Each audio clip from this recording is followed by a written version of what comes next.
আসসালামু আলাইকুম, স্বাগতম মাই ক্লাসরুমে। মাই ক্লাসরুমের এখনকার আয়োজনে থাকবে 2রা মে 2024-এর ডেইলি কারেন্ট অ্যাফেয়ার্স। শুরু করব, সাথেই থাকবেন। প্রথম প্রশ্নটি হচ্ছে, গুপি গাইন বাঘা বাইন এই চলচ্চিত্রের পরিচালককে?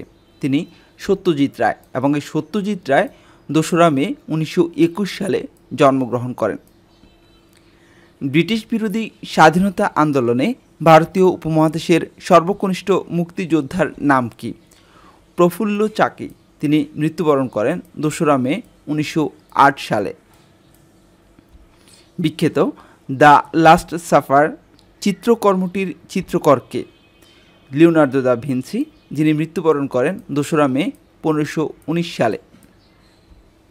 আইএমএফের তথ্য মতে 2023-24 অর্থবছরে বাংলাদেশে মোট দেশজ উৎপাদনের অর্থাৎ জিডিপির প্রবৃদ্ধির হার কত?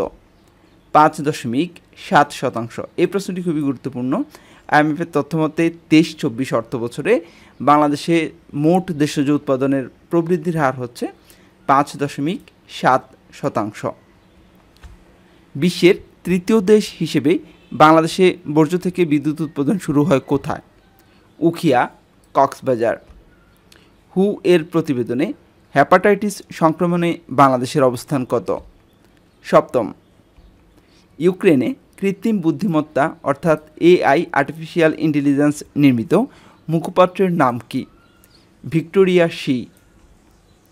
কলম্বিয়ার প্রেসিডেন্টের নাম কি? কলম্বিয়ার প্রেসিডেন্টের নাম হচ্ছে গুস্তাভো পেত্রো।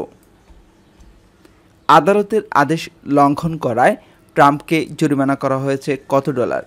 $9,000। রাশিয়ার মস্কো চলচ্চিত্র উৎসবে বাংলাদেশের কোন সিনেমাটি স্পেশাল জুরি অ্যাওয়ার্ড পেয়েছে? নির্বাণ। বিশ্বের দূষিত বায়ুর শহরের তালিকায় শীর্ষে অবস্থান করছে কোন শহরটি? কাঠমান্ডু। দ্য ফুজিয়ান কোন দেশের তৈরি সবচেয়ে বড় ও আধুনিক রণতরী? চীন।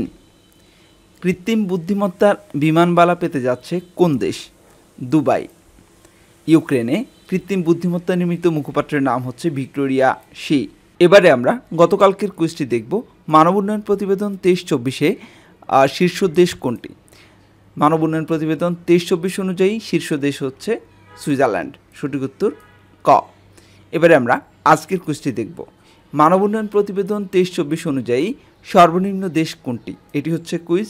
4টে অপশন থাকবে আপনার জন্য: মধ্য আফ্রিকান প্রজাতন্ত্র, দক্ষিণ সুদান, সোমালিয়া, মালি। প্রশ্নটি হচ্ছে, মানব উন্নয়ন প্রতিবেদন 23-24 অনুযায়ী সর্বনিম্ন দেশ কোনটি? সঠিক উত্তরটি জানা থাকলে কুইজের উত্তর দিন, সাথে থাকুন। এবারে আমরা আজকের হাদিসটি দেখব। রাসূল সাল্লাল্লাহু আলাইহি ওয়াসাল্লাম বলেন, পাপ হওয়ার জন্য এতটুকুই যথেষ্ট, সে তার মুসলিম ভাইকে বিদ্রূপ করে বা হেয় প্রতিপন্ন করে। এটি মুসলিমের 2564 নম্বর হাদিস। আজ এ পর্যন্ত, এতক্ষণ পর্যন্ত যারা সাথে ছিলেন সবাইকে অসংখ্য ধন্যবাদ। আল্লাহ হাফেজ।